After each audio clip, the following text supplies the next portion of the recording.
British പ്രധാനമന്ത്രി കീർ Starmer ചർച്ചുകളുടെ സേവനങ്ങളെ അഭിനന്ദിച്ചു.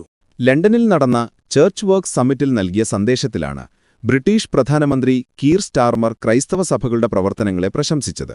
സമൂഹത്തിന്റെ ഹൃദയഭാഗത്ത് ചർച്ചുകൾക്ക് പകരം വയ്ക്കാനില്ലാത്ത സ്ഥാനമാണുള്ളതെന്ന് അദ്ദേഹം പറഞ്ഞു.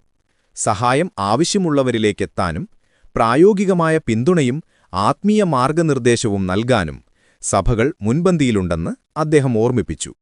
ഭിന്നതകളുള്ള ഇടങ്ങളിൽ പാലങ്ങൾ പണിയാനും സമൂഹത്തെ ഒന്നിപ്പിക്കാനും സഭകൾ സഹായിക്കുന്നുണ്ടെന്ന് സ്റ്റാർമർ വ്യക്തമാക്കി. സാമൂഹിക വെല്ലുവിളികൾ നേരിടുന്നതിനും പുതിയ അവസരങ്ങൾ സൃഷ്ടിക്കുന്നതിനും സഭാ നേതാക്കളുമായും വിശ്വാസികളുമായും ചേർന്ന് പ്രവർത്തിക്കാൻ തന്റെ സർക്കാർ പ്രതിജ്ഞാബദ്ധമാണെന്ന് അദ്ദേഹം ഉറപ്പു നൽകി.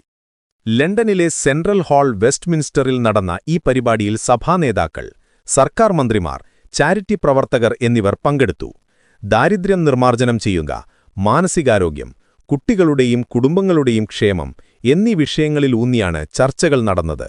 ചുരുക്കത്തിൽ, ബ്രിട്ടനിലെ സാമൂഹിക സേവന രംഗത്ത് ക്രൈസ്തവ സഭകൾ നൽകുന്ന വലിയ സംഭാവനകളെ അംഗീകരിക്കുകയും അവരുമായുള്ള സഹകരണം ശക്തമാക്കുമെന്ന് പ്രഖ്യാപിക്കുകയുമാണ് പ്രധാനമന്ത്രി ചെയ്തത്.